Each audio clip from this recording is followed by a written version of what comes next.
come from a film background, and unfortunately, the experiences that your father shared was not very happy, and he didn't want you all to enter the industry, the family.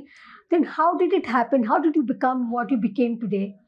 So, ma'am, just so that people know that my father was a director, and और creativity ऐसी होती है ना, बहुत लालची चीज होती है. Mention your father. हाँ. So just to mention that my father, who was a director, his name in the film industry was Mr. Anil Kumar. ऐसे उनका नाम खलिको जमा था, बट नाम पिक्चरों के लिए चेंज कर देते थे उस जमाने में. अगेन वो 80s की कहानी बिल्कुल ही अलग होती है. उन्होंने पिक्चरें बनाई थी जैसे कि जाए तो जाए कहाँ, सेवक, एक फूल उमाली में वो एसोसिएट डायरेक्टर थे. फिर औरत और पत्थर. तो उन्होंने लास्ट फिल्म बनाई थी औरत और पत्थर और जाए तो जाए कहाँ, जहाँ उनको लगा कि नहीं नहीं, प्रोड्यूसर बहुत पैसे कमा लेता है तो मैं ही प्रोड्यूस कर लेता हूँ इस फिल्म को. और उसके लिए उन्होंने अपना घर वगैरह सब कुछ गिरवी रख दिया. हम लोग अच्छे से मकान में रहते थे 2 बीएचके में, और फिर वो फ़िल्म फ्लॉप हो गई. और फ़िल्म जब फ्लॉप हो गई, अब मुझे नहीं पता पायरेसी की वज़ह से हुई कि किस वज़ह से हुई, पिक्चर की स्टोरी क्या थी, क्या नहीं था, मैं बहुत छोटा था उस वक़्त, 6 साल का था. बट मुझे ये याद है कि उन्होंने जब पिक्चर फ्लॉप हुई तो हमसे एक बात कही कि वो क्लैप बोर्ड होता है ना, वो किसी भी डायरेक्टर के लिए बहुत इम्पोर्टेंट होता है, और एक निशानी होती है. तो वो मेरे जो छोटी उंगली होती है वो क्लैप बोर्ड में आ गई. तो उन्होंने मेरे को वॉक पे लेके गए, और मैं 6.5 साल का था, और वॉक पे लेके जाते हुए, हम जुहू पे रहते थे, एक छोटा सा गटर आया. तो बोले कि क्लैप बोर्ड उस गटर में फेंक दे. तो मैंने कहा कि क्यों? तो बोले कि नहीं, ये चीज़ नुकसान देती है. तो नुकसान, मुझे लगा शायद मेरा उंगली कट गई है या उसकी वजह से, या दब गई उसकी वजह से नुकसान, और मैंने फेंक दिया उनकी बात सुन. और उन्होंने कहा कि ये चीज़ नुकसान देती है, और वो बात मेरे दिल में रह गई. और मैंने कहा कि, और उसके 6 महीने बाद उनकी डेथ हो गई ब्रेन हैमरेज से, बिकॉज़ इतना कर्ज़ा हो गया था कि हम सोच भी नहीं सकते थे. उस कर्ज़े में हमारा घर भी चला गया, हम लोग एक छोटे से 1 रूम किचन के घर में आ गए. और जब मैं बड़ा हो रहा था 7 साल से लेके 14 साल तक, बस यही था कि किसी तरीके से बस मैं कमाने के लिए बाहर चला जाऊँ. पढ़ाई भी खत्म करनी थी, तो 14 एंड अ हाल्फ 15 इयर्स में मेरा 10th खत्म हुआ और मैं जॉब के लिए चला गया. जब पर डे जो जॉब होती है वो फ़िल्म इंडस्ट्री के अलावा आपको कोई नहीं देती है. ख़ैर अब शायद देते होंगे, बट उस टाइम पे ऐसे ही था. तो मैंने एज़ अ स्पॉट बॉय शुरू किया, जहाँ पे मैं टेप्स एक स्टूडियो से दूसरी स्टूडियो लेके जाता था. बट बहुत क्लियर था दिमाग में कि कुछ भी करूँगा, बट इस इंडस्ट्री में काम नहीं करूँगा. तो जैसे ही फर्स्ट ईयर ऑफ कॉलेज में गया, 18 साल का हुआ, तो मैंने काम शुरू कर दिया एक नाइट कॉल सेंटर के अंदर. 17.5 का था, कुछ डॉक्यूमेंट्स वॉक्यूमेंट्स लाइसेंस, ड्राइविंग लाइसेंस इधर करके. तो वो जॉब मिल गई, और मैंने उन्होंने कहा कि हम सबको पगार 20,000 देते हैं, तुम्हें 8,000 देंगे क्योंकि तुम्हारा एक्सपीरियंस है. मैंने कहा कि यार बहुत बड़ी बात है मेरे लिए 8,000 भी, मतलब उससे अच्छा तो कुछ हो ही नहीं सकता है. तो वहाँ पे काम करते-करते नेटवर्क इंजीनियरिंग कर रहा था, और मैंने लोगों को कंप्यूटर्स की टेस्टिंग भी करते थे, रात को कॉल्स भी आते थे यूएस से, ये सारी चीज़ें. 3 साढ़े 3 साल की, और अच्छी खासी सैलरी हो गई थी, 45-50,000 हो गई थी. मैंने कहा कि यार ये मैं क्या कर रहा हूँ? मुझे कहानियाँ सुनानी है. मैं रोज़ रात को वहाँ पे बैठ के दोस्तों को कहानियाँ सुनाता था. तो मैं ये नहीं कर सकता. तो उसके अंदर फिर मेरी मासी है, वो स्क्रीन राइटर हैं बहुत बड़ी. उन्होंने ख़ैर वो भी स्ट्रगल ही कर रही थी उस वक़्त, उनकी फर्स्ट फ़िल्म आई थी, और भट्ट साहब थे, तो Shagufta. शगुफ्ता रफ़ीक. तो और फिर भट्ट साहब थे, तो भट्ट साहब ने देखा, उन्होंने कहा कि तुम अच्छा करते हो. मैंने कहा सर मुझे राइटिंग करनी है. बोले राइटिंग नहीं, तुम एक काम करो, तुम एडिटिंग करो. तो मैंने कहा कि सर क्योंकि मैं कंप्यूटर में अच्छा हूँ इसलिए आप शायद एडिटिंग का कह रहे हैं, बट मुझे तो राइटिंग करनी है. बोला नहीं नहीं, तुम एडिटिंग करो. मैंने फिर गुस्से में कह दिया, सर पैसे नहीं है मेरे पास में ना एडिटिंग सीखने के लिए, और मैं काम करता हूँ, कैसे करूँगा. तो जो शगुफ्ता रफ़ीक हैं, जो मेरी मासी है, उन्होंने कहा कि नहीं मैं पैसे देती हूँ, और भट्ट साहब ने कहा मैं इनको देता हूँ, आप करो एडिटिंग सीखो. तो मैं एडिटिंग सीखी, और मैंने अच्छी खासी 45,000 50,000 की जॉब छोड़ के 5,000 में एडिटिंग का काम शुरू किया. और शायद मैं फ़िल्में एडिट करना चाहता था अगर, लेकिन फ़िल्में करता तो 100% मेरा घर भूखा मर जाता, क्योंकि हमारे पास में पैसे नहीं थे, सिर्फ़ मैं ही अर्निंग मेंबर था. मेरी बड़ी बहन की भी शादी हो गई थी जब तक के. मैंने कहा कि ठीक है चलो, अब टीवी तो टीवी से ही. फिर स्वयंवर शो था एक, फिर एक शो था अदालत. तो अदालत में मैं एडिटिंग करते-करते प्रोड्यूसर को कभी-कभार बोलता था, सर मेरे पास भी एक स्टोरी एपिसोडिक ही होता था, तो मैं भी दे सकता हूँ। तो वो कहते थे, हाँ, हाँ, दो, तो मैं आइडियाज़ देना शुरू कर देता था। जो मेरा काम नहीं था, मैंने वो काम करना शुरू किया। इनफैक्ट ये सबके लिए ये है कि हम बहुत बार सोचते हैं ना कि यार ये मेरा काम नहीं है, मैं क्यों करूँ? बट अगर आपको आगे बढ़ना है लाइफ़ में, तो आपका जो काम नहीं है, आपको वही करना पड़ेगा, तो ही लोग देखेंगे। पूरी दुनिया ही ऐसी होती है, वो देखती है कि मेरे को इस आदमी से क्या फ़ायदा है। और मैं फ़ियर फाइल्स आता था, हॉरर, मैं रात को बैठ के, एक 1 रूम का घर था ना हमारा, तो सब सो जाते थे, तो मेरा एक छोटा-सा साइड में बेड था, उसके अंदर मैं फ़ियर फाइल्स की कहानी लिखता था, हॉरर स्टोरीज़ लिखता था, टेलीविज़न की थी। और मुझे बहुत मज़ा आता था कि यार भले मेरा नाम भी ना आए चलेगा, लेकिन मेरा काम तो दिख रहा है, मुझे ऐसा लगता था। फिर एक कहानी थी जो मैं बार-बार पढ़ रहा था, और बॉम्बे से आए हैं तो मैंने वो कहानी जो थी वो जीनाबाई दारूवाली के ऊपर था, जो कि शो था, नाम था अम्मा। मैंने कहा कि ये कहानी मुझे 100% बोलनी है। बट अगेन 25 साल का ही था, कोई ब्रेक देने वाला नहीं था कि यार as a mainstream writer दे दे या प्रोड्यूसर दे दे। Like you said that this is a very heavy subject, और हमें भी लगा था कि मुझे 1-2 मेकर्स ने कहा कि क्यों तुम इसको सीरीज़ बनाना चाहते हो? इसकी तो फ़िल्म बना दो, बहुत अच्छी फ़िल्म बनेगी। और मैंने कहा कि नहीं, इतना कुछ है कहने के लिए, इतने सारे इंसिडेंट है कि वो 3 घंटे में या 2 घंटे में नहीं होगा। और स्टोरी टेलिंग मेरे ख्याल से वैसे ही की जानी चाहिए कि आप किसी भी सब्जेक्ट की फ़िल्म जब बनाएँ, तो आपके पास 2 घंटे की कहानी होनी चाहिए। अगर आपके पास उससे ज़्यादा की है, तो आप सीरीज़ बना दीजिए, और अगर उससे भी ज़्यादा है, तो आप बुक लिख दीजिए। ज़रूरी नहीं है कि हर चीज़ की फ़िल्म बने, या शॉर्ट फ़िल्म बने, या एड फ़िल्म बने, या ट्रेलर बने। हर सब्जेक्ट अपनी एक कहानी, अपनी एक लेंथ खुद ही बताता है। इसका ये जो हमने फर्स्ट कॉपी रिलीज़ किया, ये पार्ट 1 रिलीज़ किया है, जिसके अंदर सिर्फ़ कैरेक्टर्स एस्टैब्लिश हुए हैं, सिर्फ़ एक पायरेसी का प्रीमाइस सेट हुआ है। इसका पार्ट 2 बहुत जल्दी आएगा, जो कि फिर से 10 एपिसोड्स का होगा। और शो के एंड में भी हमने उसका टीज़र ड्रॉप किया है कि पार्ट 2 क्या होगा। और जैसे मैं बार-बार कह रहा था कि पायरेसी सिर्फ़ वीसीडीज़ की नहीं है, इसकी हिस्ट्री बहुत पुरानी है। मैं इनफैक्ट इसके ऊपर करना चाह रहा था, जो थी म्यूज़िक पायरेसी के ऊपर। म्यूज़िक पायरेसी ने, जो आज हम सोचते हैं कि 70s जैसे गाने नहीं बनते हैं, 80s जैसे गाने नहीं बनते हैं। लास्ट टू लास्ट 90s में बेस्ट गाने जो मैंने सुने हैं, जो शायद मुझे पसंद है, अब भी अच्छे बन रहे हैं, बट जो शायद मुझे पसंद है, वो 90s में बने हैं। पर वो बनना क्यों बंद हो गए? क्योंकि जो क्रिएटर्स थे, उनको उनका दाम नहीं मिल रहा था, एंड वो सिंगर्स मतलब डिप्रेशन में चले गए इतनी मेहनत करने के बाद में भी, और उन्होंने वो बनाना बंद कर दिया। And then we came to electronic music, जहाँ सिंपल म्यूजिक क्रिएट हो जाए, कंप्यूटर से म्यूजिक क्रिएट हो जाए, ना कि with musicians and all of that. वो म्यूजिक इंडस्ट्री एक्चुअली मरी है। दोज ऑर्केस्ट्रल, जहाँ आप तो इतना इंटरव्यूज भी किया आपने, इतने सेट्स पे भी गए हो, आप म्यूजिक रिकॉर्डिंग्स पे भी गए होंगे, जहाँ पे 25-25 वॉयलिनिस्ट वॉयलिन बजाते थे सिर्फ एक ट्रैक के लिए, और वो भी म्यूजिक डायरेक्टर को शायद पसंद नहीं आता था, तो डिलीट हो जाता था। तो म्यूजिक डायरेक्ट पूरी की पूरी इंडस्ट्री खत्म हो गई, जो वीसीडी से भी पहले खत्म हुई थी। वो कहानी थी प्रीक्वल के लिए, and of course sequel, I think that if this is accepted and people like the show, हम लोग इसका सीक्वल भी बनाना चाहेंगे, which would be around the piracy of different products. जैसे कि कपड़े हो गए, आज कपड़े तो बहुत दूर की बात है, आज लोगों को अगर कोई अंडरवेयर भी पहननी होती है, तो उनको चाहिए होता है कि ब्रांड दिखे यार, बट वो लेते स्टेशन के बाहर से, जहाँ पे पता है कि वो ब्रांड रियल नहीं है। तो first copy of clothes, first copy of products is something next we are looking for. You mentioned piracy, you mentioned the 90s thing also, but piracy आज भी it exists even today. How important is your subject for today?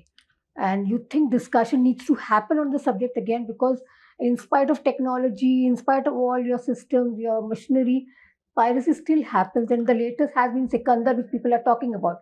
The film, the makers lost about 91 crore, that's the claim that they made. Exactly. So tell me about this how important it is today. Ma'am very important, very very important, और ये आज का subject है ही नहीं। सबसे पहले ना ये 90s का सब्जेक्ट है, ना ये आज 2025 का सिकंदर का सब्जेक्ट है। मैंने जब रिसर्च कर रहा था, तो मेरे पास कुछ क्लिप्स आई जो 1981 की है, जहाँ पे धर्मेंद्र सर है, शशि कपूर है, अमिताभ बच्चन है, ये सब रोड पे उतर गए थे।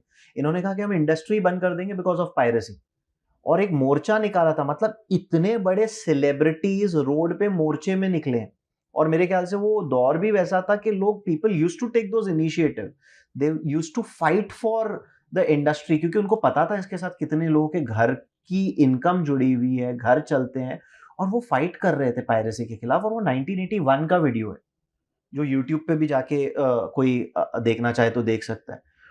90s में प्रॉब्लम थी, 2000 में थी, और ये पायरेसी सिर्फ फिल्मों से ही नहीं है। जैसे मैं कुछ देर पहले रिसर्च कर रहा था, तो कंटेंट क्रिएटर्स हैं, जो नेक्स्ट जनरेशन स्टोरी टेलर है, स्टोरी टेलिंग तो फिल्म से वेब सीरीज पे, वेब सीरीज से अब कंटेंट क्रिएटर्स पे आ गई है, इनका भी कंटेंट पायरेसी होता है। इनका कंटेंट लेके कोई अपने हैंडल पे डाल देता है और वो करोड़ों व्यूज मिलते हैं, जिसका फायदा इनको कुछ नहीं होता।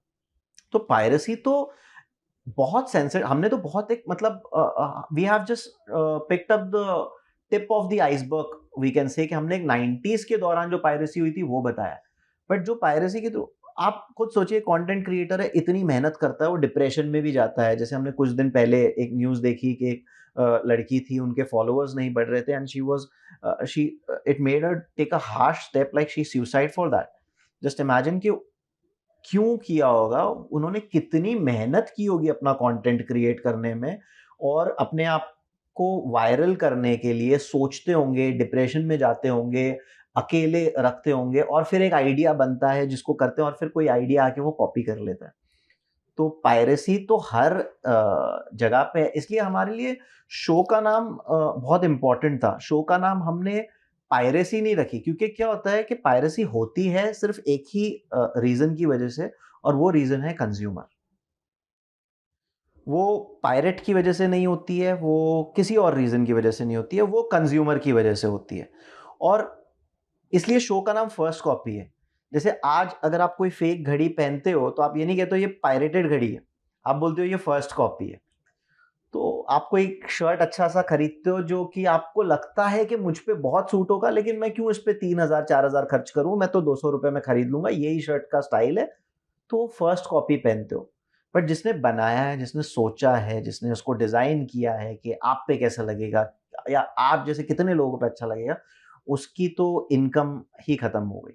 और कंज्यूमर कब लेता है, वो कहता है कि मैं क्यों इतने पैसे खर्च करूं, जैसे, और उसकी डिमांड बहुत ज्यादा है।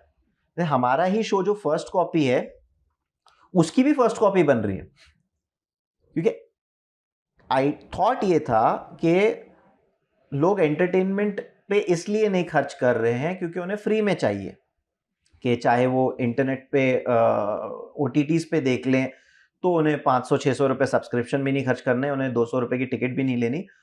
अब जब ओटीटी पे भी फ्री में है, तो उनको चाहिए कि एड्स भी नहीं हो। तो जब एड्स भी नहीं हो, तो आपको मतलब फिर आपके लिए सबसे इजी वे होता है कि आप जाइए किसी भी प्लेटफॉर्म पे, टोरेंट हो गया, टेलीग्राम हो गया, ये हो गया। हमारे यहाँ पे ही लिफ्ट मैन ही देख रहा था, मैंने कहा कि अरे वाह, हमारा शो देख रहा है, एंड देन मैंने बोला इस पे एड्स नहीं आ रहे, बोला नहीं सर, टेलीग्राम से डाउनलोड किया। तो मतलब जो सब्जेक्ट को मैं बता रहा हूँ, वही सब्जेक्ट की वजह से मेरी आंखों में आंसू आ गए कि यार कल तो प्लेटफॉर्म बोलेगा नंबर नहीं आए तुम्हारे, लेकिन देख तो सब रहे थे। यही चीज होती भी है। और इंडस्ट्री का भी यही प्रॉब्लम है कि हम लोग इतने एनग्रॉस्ड हैं कंटेंट बनाने में, और क्रिएटिव्स जब एक आर्ट बनाता है, बहुत सारी आपने पेंटिंग देखी होगी, बोलोगे अरे यार पिकासो, अरे हुसैन साहब लटका के रखा है अपने घर में, बड़े बड़े बंगलों में देखा है मैंने, और वो मेरे गले में हाथ डाल के बोलते हैं अरे हुसैन साहब 10 लाख के मिल रहे थे, ये प्रिंट करके लगा दिया मैंने। तो सेम लग रहा है ना, तेको नहीं पकड़ा। मैंने कहा कि हाँ। तो ये एक सोच है जो कंज्यूमर से आती है। अब जब कंज्यूमर से आती है, तो आप जब एक पेंटिंग को कॉपी करते हो, तो प्रिंटर आपसे ये नहीं पूछेगा कि सर मैं तो पायरेसी नहीं करता हूँ। वो कहेगा ठीक है यार, मेरा 200 रुपए का फायदा हो रहा है, मैं प्रिंट करके दे देता हूँ। वैसे ही अगर आपको सीडीज चाहिए होती है, तो वो बोलेगा कि यार यार 20 रुपए की सीडी आती है, क्योंकि सीडीज शुरू हुई थी 100 रुपए की, और ब्लैंक सीडीज बनना शुरू हो गई 10 रुपए की लेट 90s तक। क्यों? क्योंकि उसका डिमांड और सप्लाई इतना बढ़ चुका था। तो वो कहता है कि चलो 20 रुपए की बनी है, 200 रुपए में बेच दूंगा, 180 के अंदर मेरा घर चल जाएगा। बट और हम बोलते हैं कि अरे अगर बिकती नहीं तो हम लेते नहीं, बट प्रॉब्लम वो नहीं है। अगर बिक नहीं रही है, तो आप जाके ढूंढ रहे हो, आप जाके ढूंढ रहे हो टोरेंट पे, आप जाके ढूंढ रहे हो टेलीग्राम पे, आप जाके ढूंढ रहे हो बहुत सारे अलग अलग प्लेटफॉर्म्स पे। तो एट द एंड पायरेसी नहीं, फर्स्ट कॉपी पायरेसी जो भी हम कहें, और ये सिर्फ फिल्मों से नहीं, सिर्फ कंटेंट क्रिएशन से नहीं, प्रोडक्ट से लेके हर चीज के अंदर है। तो वो कहीं ना कहीं कंज्यूमर का सबसे मेजर रोल है इसके अंदर, और अगर इसको बंद करना है तो सिर्फ कंज्यूमर का माइंडसेट चेंज करना होगा, और कुछ नहीं। You mentioned Shabana, and Shabana, did she react? How did she react to you when you went with the script? And did she take time to say yes? What was it? Tell me about that. So Shabana ma'am, मतलब मेरे ख्याल से जो 4 time national award winner है, उनके सामने जाना ही अपने आप में ऐसा होता है ना कि, और मैं अपना एक्सपीरियंस बताता हूँ, मेरे ख्याल से सभी लोग ऐसा करते होंगे। जब आप इतनी बड़ी पर्सनैलिटी से मिलते हो तो जाने से पहले 3 बार तो आप वॉशरूम जाके आते हो कि यार इतना स्ट्रेस हो रहा होता है आपको। तो मैं बहुत नर्वस था उनके पास जाने के लिए, बट जब मैं गया, मुझे 99% ये बात पता थी कि शायद वो मना ही कर देंगे। एक 2 रीज़न थे, क्योंकि शो मेरे लिए फर्स्ट शो था, तो हमें बहुत कम बजट मिले थे प्रोड्यूस करने के लिए। नंबर 1 तो ये था। तो हमारे लिए इतने पैसे नहीं थे कि हम इतने बड़े एक्टर को कुछ पैसे दे सकें। बट एक था कि चलो चांस लेते हैं, क्योंकि रोल उनके लिए ही लिखा गया है। जिस तरीके से मुनव्वर के लिए फर्स्ट कॉपी लिखा गया है और उसके कैरेक्टर को दिमाग में रखते हुए, तो जब अम्मा लिखा जा रहा था, एक अंडरवर्ल्ड डॉन फीमेल का प्रोटोगनिस्ट का रोल प्ले करना था, तो वो सिर्फ शबाना मैम ही थी दिमाग के अंदर। तो जब वहां गए तो शी इज सो काइंड। मेरे ख्याल से जो हमें बाहर से लगता है दुनिया के अंदर कि ये लोग अप्रोचेबल ही नहीं है, तो हो सकता है कि आप डायरेक्टली उनको परेशान कर करके अप्रोच नहीं कर सकते हो। तो शबाना मैम के पास में एक्सपीरियंस ही अलग था। बहुत बार लगता है बाहर से देख के कि इनके पास अप्रोच ही नहीं किया जा सकता है, they are such big stars and all of that, which is somewhere through कि अप्रोच करने तक का प्रॉब्लम है। बट जब वो आपके साथ बैठते हैं तो I can just talk about Shabana ji, क्योंकि she is such a humble person.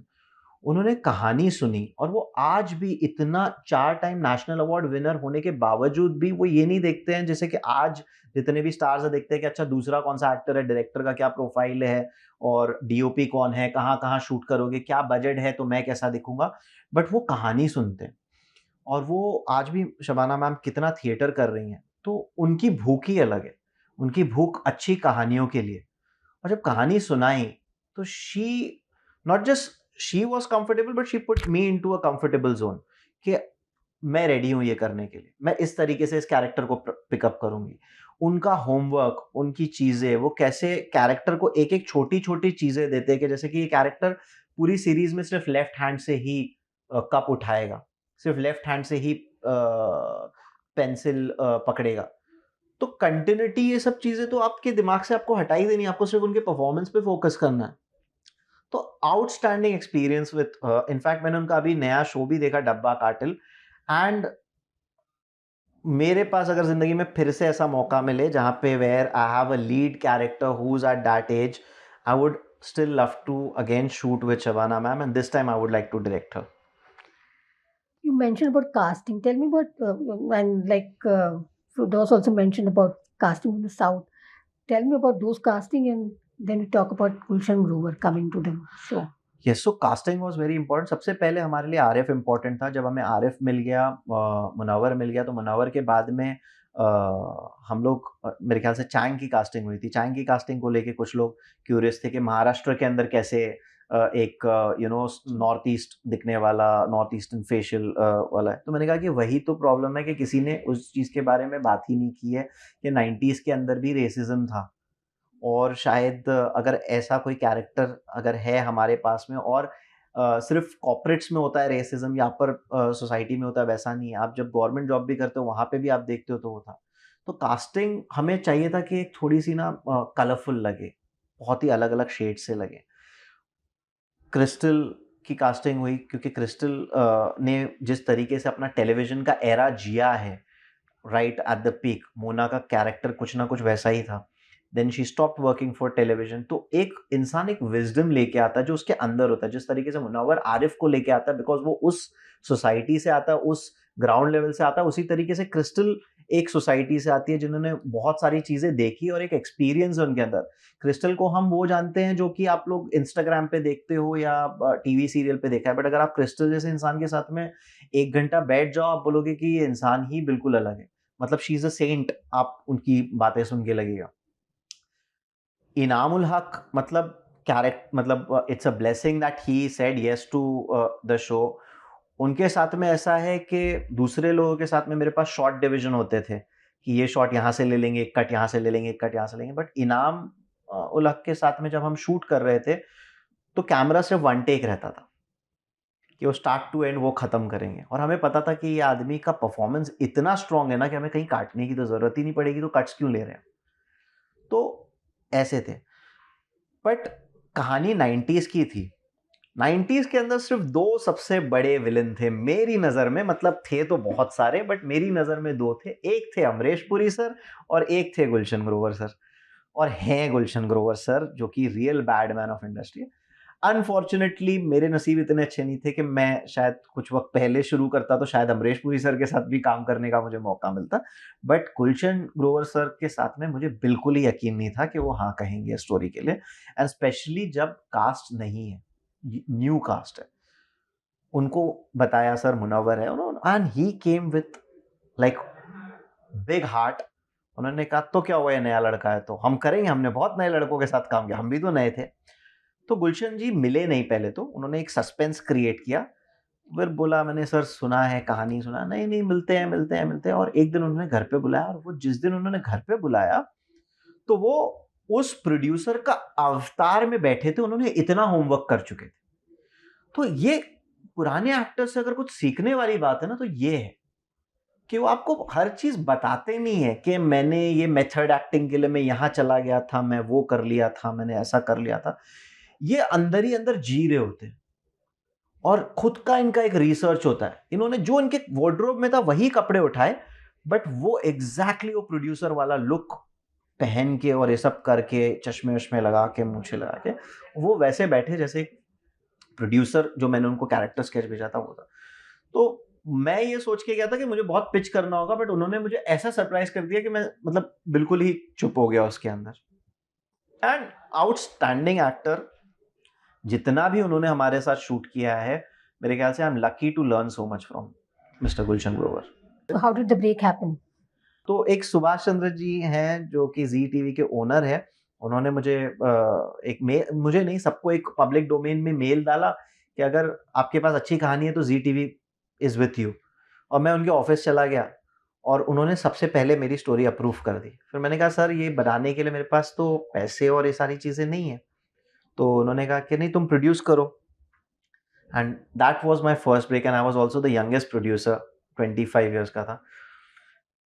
वो शो बना और वो show Which year was this? It was in 2016। और वो शो बनाते बनाते मैंने मतलब इतना मैं जानता था कि एक पैशन होना चाहिए आपको स्टोरी टेलिंग के लिए।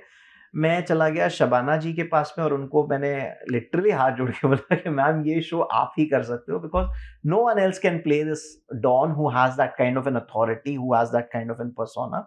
एंड शी सेड दैट कि मैं बताती हूँ। एंड फिर जावेद सर के साथ बैठे और वो सुनाया। शी सेड मुझे ये करना है, बट इस शो को कैसे भी आप 1 महीने में खत्म करो मेरे साथ शूट करके। तो हमने वो खत्म किया। बट जब वो शो खत्म हुआ, मेरे लिए इतनी बड़ी अचीवमेंट होने के बावजूद वो शो टेलीविजन पे इतने अच्छे रेटिंग्स नहीं ला पाया था। ऑल्दो उसकी रेटिंग्स बहुत अच्छी थी फ्रॉम मेनी अदर शोज, पर दूसरे शोज बहुत अच्छा कर रहे थे। तो मैंने डिसाइड किया कि अगर आपको अलग कहानियां सुनानी है और अगर आपको दूसरी चीजें करनी है तो you will have to take yourself out of comfort level. तो वो शो मेरा पहला और आखिरी शो था एज अ टेलीविजन प्रोड्यूसर। और उसके बाद फिर मैंने टेलीविजन पे कोई काम नहीं किया। मैंने कहा कि अब अनकंफर्टेबल जोन में जाते हैं। और ओटीटी नया नया ही इंडिया में आ रहा था 2016 में। नेटफ्लिक्स तो हम लोग सुन रहे थे और सोचा था कि जो लोग 250 रुपए केबल के नहीं देते हैं, 500 रुपए नेटफ्लिक्स के और अमेजोन के कौन ही देगा, मतलब ये तो फ्लॉप मॉडल है, तो यूट्यूब बेस्ट मॉडल है। हमने फिर वहां पे स्टोरीज करना शुरू किया। जैसे हॉलीडे था जो अदा शर्मा, प्रियांक शर्मा, शिम गुलाटी, वीर राजवंत ये सब थे। हैप्पीली एवर आफ्टर किया, नवीन कस्तूरिया, हर्षिता गौर। और फिर सबकी जिंदगी में कोविड आया तो, और हम लोग थे बड़े छोटे बुटीक प्रोडक्शन हाउस, तो हमने डिसाइड किया कि यार अगर घर चलाना है, सब करना है तो, और जो only things which are getting short right now are two things, एक तो न्यूज, दूसरी डॉक्यूमेंट्रीज। तो हमने अपने आप को डॉक्यूमेंट्रीज में मूव कर लिया एंड वहां से फिर डॉक्यूमेंट्रीज की जर्नी शुरू हुई। What are the challenges you faced and to prepare Munawar for this character? How and was there a reference point for you or for Munawar that you gave to play the character? Or how did he tell me about that? There are two questions here. So first is preparation. तो preparation के बारे में तो ये है ना, Munawar is a very fast learner.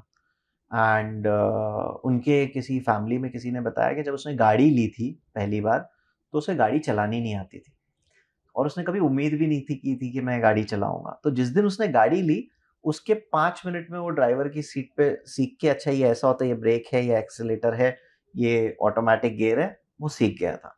And then he can park car and he can drive well, और इस तरीके से सीख गया वो. जब उससे कुछ चीजें करवाई हमने, तो he picks up really fast. Munawar से अगर आप उसकी पढ़ाई के बारे में पूछोगे और अगर आप पूछोगे कि हाउ एजुकेटेड ही इज, तो that would surprise you and that would surprise a lot of fan of his. But जिस तरीके से वो आज स्क्रिप्ट पढ़ता है, बुक्स पढ़ता है, चीज़ों की सीखने की चाह, जो भूख है उसके अंदर, वो अलग लेवल की है. तो उसके साथ हमें 50-20 वर्कशॉप्स करने की ज़रूरत नहीं पड़ी. हमें कुछ वर्कशॉप्स करने की ज़रूरत पड़ी जो मेन इमोशनल सीन्स थे उसके ऊपर, and he came out amazing. तो प्रिपरेशन में तो ये था. चैलेंजेस में, हाँ, चैलेंजेस, सबसे बड़ा चैलेंज ये था कि उसके पास काम बहुत है आज के टाइम पे. तो प्रिपेयर कराने के लिए उसको वक्त निकालना, वो बहुत मुश्किल था. अगर कुछ कर रहे हैं तो वो ये कर रहा है. He is also right. वो जिस जगह से आया है और जहाँ पहुंच रहा है और जिस तरीके से पहुंच रहा है, उस जगह पे शायद मैं भी होता तो मैं जो काम होता उसके लिए हाँ कहता, और वो अच्छे काम को हाँ कह रहा, उसके पास अच्छे काम आ रहे. तो वक्त का एक चैलेंज सबसे बड़ा था हमारे लिए. बाकी मेरे ख्याल से जब मुनव्वर ने हाँ नहीं भी बोला था, तब भी शो हमने लिखा ही उसकी भाषा में था. तो आज उन दोनों को हटाना या डिफरेंशिएट करना बहुत मुश्किल है. Tell me about Munawar. How did he get into the project? Ma'am, first copy जब रिसर्च कर रहा था ना, तो बहुत रिसर्च थी. And like you are a journalist yourself and you know that कि आप जब रिसर्च में करते हो, आपको स्टोरीज दिखने लगती है, री इनकारनेट होने लगते हैं ये सारी चीजें आपके सामने. वो सब कुछ हो रहा था. प्रोड्यूसर्स का एंगल था, बहुत सारे बड़े बड़े प्रोड्यूसर्स से जाके मिला, फिल्म मेकर से मिला, मधुर सर से मिला, उन्होंने बताया चांदनी बार में क्या क्या हुआ था. संजय गुप्ता सर से मिला, उन्होंने अपने फिल्म्स के इंसिडेंट बताए कि जब उनकी कांटे रिलीज हो रही थी और 2-3 फिल्म्स थी वो टाइम पे रिलीज हो रही थी, तो उनकी क्या क्या चैलेंजेस है. ये इंसिडेंट बहुत थे मेरे पास में. लेकिन एक फेज, जो एक नटोरियस बंदा होता है, जो जिसमें ना एक हमारी बॉम्बे की भाषा में कहते हैं कि चर्बी होती है थोड़ी सी, कि कुछ मस्तीखोर करूं और हमेशा आगे रहूं, कि एक नए तरीके से चोरी करूं, वो नहीं था उस कहानी के अंदर. And all of a sudden मैंने मुनव्वर का एक स्टैंड अप शो देखा, जो था डोंगरी का राइडर या कहीं का राइडर, और वो हिलेरियस था. फिर मैंने उसका देखते देखते यूट्यूब पे दूसरा देखा कि गुजरात के उसने कुछ इंसिडेंट बताए थे कि वो ऐसे बाल जल गए हो गए, और मैं हंसते हंसते मैंने कहा कि यार ये बंदा है. अगर कोई मस्ती, अगर आपको हंसाते हंसाते चोरी कर सकता है, मस्ती करते हुए कर सकता है, और कोई चोर पे आपको प्यार आ सकता है, तो वो ये रोल बंदा कर सकता है. Plus he doesn't come with any kind of an baggage. तो हम मुनव्वर से जाके मिले. मुनव्वर ने कहा कि ये तो मेरे लिए बहुत बड़ी बात है कि मेरे को मतलब लीड रोल मिल रहा है. उसको भी यकीन नहीं आता था कि पक्का लीड रोल है, बिकॉज उसके पहले उसको कुछ काम के ऑफर आ रहे थे, but he was doing with 2 heroes 3 heroes वैसा वाला था. तो मैंने कहा कि हाँ भाई, और ये तुम्हारे ऊपर ही है. बोला, भाई मुझे ये करना है, बट एक प्रॉब्लम है, अगले हफ्ते से तो मैं बिग बॉस में जा रहा हूँ. तो हम लोगों ने बोला कि बिग बॉस में तो कितना टाइम. तो बोला कि 4 महीने रुक जाओ, मैं पक्का ये शो करूंगा. उन्होंने कहा कि ठीक है, 4 महीने लग ही जाएंगे हमें भी जाके चैनल्स को कन्विंस करने के लिए कि हमें ऐसा ऐसा शो बना रहे हैं. और जब वो 4 महीने हो गए, और 4 से मेरे ख्याल से 2 महीने एक्स्ट्रा ही हो गए बिग बॉस के, और वो जीत के जब बाहर आया, तो जिस मुनव्वर से हम मिले थे और जो मुनव्वर बन चुका था, वो बहुत ही अलग था. मैंने खैर बिग बॉस नहीं देखा, बट मैंने उसकी पॉपुलैरिटी देखी है, और मैंने देखा कि यार लोग इसको पागलों की तरह प्यार करते हैं अब, और ये बंदा बदल चुका है. बट उसकी भी ईमानदारी इतनी अच्छी थी कि वो 29th को बाहर आया, और उसने 30th को फ़ोन करके हमें बोला कि हमें मुझे मिलना है. मैंने कहा कि ठीक है, अब ये शायद बोल ही रहा होगा कि यार अब तो मैं क्या मिलूँ और क्या करना नहीं है. हम लोग प्रिपेयर होके गए थे कि शायद ये शो नहीं करेगा, और मैंने अपने आप को थोड़ा और प्रिपेयर कर लिया कि अब तो इसको थोड़ा स्ट्रॉन्ग पिच करना पड़ेगा. अब मैं थोड़ा कैरेक्टर को और बताता हूँ और ये सारी चीज़ें करता हूँ. और वो मिला और वो बोला कि भाई ये शो मैं कर रहा हूँ, और मैं यही बोलने आया था कि ये शो किसी को दिए तो नहीं ना, क्योंकि 4 महीने से मुझे 5 महीने से किसी की खबर नहीं है. एंड ही वाज मतलब इतनी पॉपुलैरिटी मिलने के, या तो उसे पता नहीं होगा बिग बॉस के अंदर जाने के बाद, वो हो नहीं सकता है, उसे पता होने के बावजूद ही वाज सो ग्राउंडेड। मैंने कहा कि अब भी ये बंदा रॉ ही है, ये अब भी वैसा ही है, ये करप्ट नहीं हुआ है। और हमें वैसा ही एक्टर चाहिए था जो कोई बैगेज नहीं लाता हो, बहुत ही रॉ हो, मिट्टी से आया हुआ हो, और ये स्टोरी का फ्लेवर लेके आएगा। I'd heard earlier that the channel thought he is a stand-up comedian. We may not be able to play that character. For him to play this kind of character would be very tough. They really didn't think that he would suit the role. How did you react, and tell me the story behind it? सो हाँ, जब जाने वाला था वो big boss में मुनव्वर, तो उसके पहले चैनल के पास हम गए, हमने कहा कि हमें मुनव्वर के साथ करना है। तो वो ओटीटी ने कहा कि स्टोरी बहुत अच्छी है, पायरेसी के ऊपर है, बट मुनव्वर एक्टिंग कर सकता है क्या? मैंने कहा कि ट्राई कर सकते हैं, मतलब मैंने उसके स्टैंड अप देखे और जो मुझे कैरेक्टर चाहिए वो यही है। नहीं, ऐसा नहीं, मुझे लगा ये लोग शायद यूट्यूब पे जाके भी नहीं देखेंगे। मैंने उनको पकड़ा और उनको उसके स्टैंड अप में ले गया, और उसका एक स्टैंड अप है धंधो, जिसके अंदर वो अपने जेल की स्टोरी बताते हैं। और नॉर्मली आप स्टैंड अप में इसलिए जाते हो कि आप हँसोगे, बट वो एक पॉइंट आता है ना जहाँ पे आप रो देते हो उसके साथ में। और जब मैं बाहर निकला और मैंने चैनल के साथ मेरे एक सीनियर लेवल के दोस्त हैं उनको बोला, मैंने कहा देखा, हम हँसने के लिए गए थे और ये बंदा वो कैपेसिटी रखता है कि आपको रुला सकता है। प्लीज़ इसके साथ करते हैं। बोले आई एम श्योर, बट अभी बॉसेस का नहीं पता। अब मैंने कहा कि यार अब इसका नेक्स्ट शो कब होगा, ये तो बिग बॉस में जा रहा है। तो जब वो बाहर भी आए और बिग बॉस से बोले कि नहीं रियलिटी में ही वर्क्स, फैन फॉलोइंग है, सब अच्छा है, बट स्टिल एक्टिंग का पता नहीं है। फिर वो प्रूफ करने के लिए हमने एक ट्रेलर शूट किया मुनव्वर के साथ में, जो एक छोटा-सा हमने बंकर बनाया, उसके अंदर शूट किया। वो देखा तो लोगों को कॉन्फिडेंस आया कि भाई ये थोड़ी एक्टिंग तो कर सकता है, बट बाकी के सीन कैसे करेगा? तो कन्विंस तो एंड तक के नहीं हुए, और मेरे ख्याल से मैंने एक ट्वीट भी डाला था और मैंने मुनव्वर को कॉल करके भी बोला, मैंने जिस दिन एक रिलीज़ के 1 हफ्ता पहले, 2 हफ्ता पहले मैंने कहा कि यार इसके बाद तुम्हें बहुत लोग बोलने वाले हैं, बट सबसे पहले मैं बोल रहा हूँ कि मेरा बेस्ट एक्टर अगर मुझसे कोई पूछेगा कौन है, तो मैं कहूँगा मुनव्वर फारूकी है। और मेरे ख्याल से वैसा ही हुआ। वो कहते हैं कि ऊपर वाला कोई एक वक़्त में आपकी बात सुन लेता है, बट उसकी मेहनत इतनी है मुनव्वर की कि वो मेहनत के आगे वो बात भी कबूल हो गई मेरे ख्याल से। और आज जो मैं ये महसूस करता हूँ कि मैंने फर्स्ट टाइम बोला I am feeling proud about it, और अब बहुत लोग बोल रहे हैं कि उनका अगर कोई फेवरेट एक्टर है तो वो मुनव्वर है। और ये सिर्फ़ उसकी फैन फॉलोइंग वाली ऑडियंस नहीं है, जो मुनव्वर की जनता है वो नहीं है। मेरे ख्याल से जितने लोगों ने देखा है, चाहे वो इंडस्ट्री के हो, नॉन इंडस्ट्री के हो, उन्होंने सबने कहा है कि मुनव्वर की एक्टिंग इस शो के अंदर इनफैक्ट कहीं न कहीं सब्जेक्ट भी थोड़ा-सा ओवरशैडो हो गया, बहुत सारे कैरेक्टर्स भी ओवरशैडो हो गए, क्योंकि Munawar has outshined with his performance and with his acting. ये फिल्म setting है, it's a period setting. To how Tell me about shooting. Was it real life? Was it all set? How did you work on it? So ma'am, I am myself a 90s kid, है ना? मैंने जिया है बॉम्बे के अंदर। आज से 20 साल पहले भी बॉम्बे बन रहा था, आज भी बॉम्बे बन ही रहा है। तो बॉम्बे बनते-बनते बहुत चेंज हो गया है। तो ऑफ कोर्स सबसे बड़ा चैलेंज हमारे लिए ये था कि 90s जो है वो बॉम्बे में तो शूट नहीं कर सकते हो अगर आपको शूट करना है तो, क्योंकि बॉम्बे में कुछ भी 90s जैसा नहीं बचा है। तो हमें जाना था एक स्मॉल टाउन में, हमने डिसाइड किया कि हम हैदराबाद में जाके इसको शूट करेंगे। अब भी बहुत सारी चीज़ें हैं, हमने बहुत कोशिश की, आर्ट डायरेक्टर्स ने बहुत मेहनत की है सेट्स को रिक्रिएट करने में। डायरेक्टर्स ऑफ फोटोग्राफी जो लॉरेंस डिकूना है, उन्होंने बहुत ही सुपर्ब तरीके से सिनेमैटोग्राफी की है इसके ऊपर। तो वो पीरियड उन्होंने लाने की बहुत कोशिश की, बट जो मैं मिस करता हूँ 90s के अंदर, जो आपने भी 90s जिया है और बहुत लोग जो बॉम्बे का ही नहीं कहीं का भी 90s इंडिया में, हिंदुस्तान में जिए होंगे, वो जो सुकून था, वो जो एक एम्प्टीनेस थी, वो जो छोटी इमारतें थी, ये सब था, वो बहुत मैं रिक्रिएट भी नहीं कर पाया और शायद कर भी नहीं पाऊँगा। वो जो मेमोरी है, शायद हम लकी हैं कि हमने वो जी ली। और ये सीरीज़ बहुत स्पेशल इसलिए भी थी कि इतनी यादें जुड़ी थी ना मेरी बचपन की इसके साथ में, इतनी यादें जुड़ी थी। जैसे पहली बार मेरे घर में कंप्यूटर आया, तो वो कंप्यूटर को किस तरीके से सीडी राइट किया, जो ये रिसर्च है, ये आपको इंटरनेट पे कोई नहीं बताएगा। क्योंकि कोई क्या ही बताएगा कि अच्छा इस तरीके से सीडी राइट होती थी, नहीं, वो नहीं बता सकते। तो पहली बार जब हमारे घर में कंप्यूटर आया, तो कई दिन तक तो प्लास्टिक नहीं उतरी थी उसकी। और फिर उसके बाद में हम लोगों को वो जो सीडी आती थी, वो ₹100 की आती थी शुरुआत में, और एक पिक्चर को हम लोग लाते थे ₹200 में, और मैं देख रहा हूँ तो मेरे दोस्त भी देख ले, तो मैं वो सीडी राइट भी कर देता था और वो 100 रुपए की सीडी उनसे बोलता था यार सीडी के पैसे दे दे।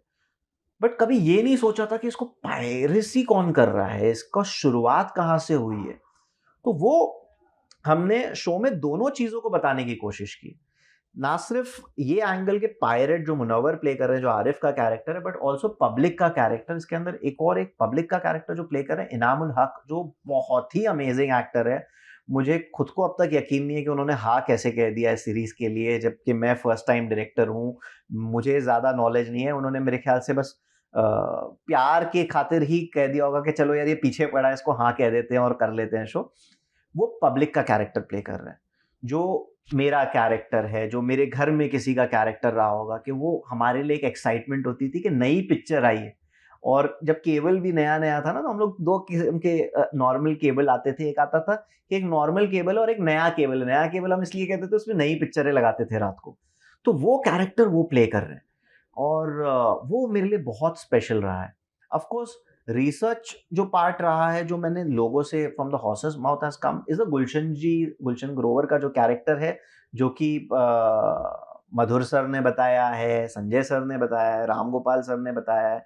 जितने फ़िल्म मेकर्स हैं उनसे मिला हूँ, उन्होंने अपने एक्सपीरियंसेस शेयर किए हैं and they have been so kind कि उन्होंने मतलब अ, उनकी कहानी नहीं होते हुए भी मेरे साथ ये सारी चीज़ें शेयर की। इवन अनुराग बासु सर, उन्होंने काफ़ी सारी इन्फॉर्मेशन दी कि कैसे वो कलकत्ता में करते थे, वो फ़िल्म स्कूल में थे और फिर उसके बाद में उनका नया-नया फ़िल्म गैंगस्टर भी रिलीज़ हुआ था, तब क्या पायरेसी के एक्सपीरियंसेस थे। तो और हमारा पीरियड भी वही था, late 90s and early 2000s, and these were our superstar. Like Madhur sir की पिक्चर तो चांदनी बार थिएटर में हिट नहीं हुई थी, बट मेरे ख्याल से बॉम्बे में तो शायद ही कोई इंसान होगा जिसने नहीं देखी थी। तो वो कहाँ देखी थी? सीडी पे देखी थी। क्योंकि वो एक अडल्ट फ़िल्म थी, लोग थिएटर में फैमिली के डर से या एक शर्म के वजह से नहीं जाना चाह रहे थे, सोसाइटी उस तरीके से खुली नहीं थी, बट वो पिक्चर हिट हो गई थी ऑन डीवीडी एंड वीसीडी। तो वो एक्सपीरियंसेस हमने रिक्रिएट किए with Gulshan Grover sir and yes, ये कुछ मज़ेदार किस्से थे जो 90s और पायरेसी के थे जो जिए हैं मैंने।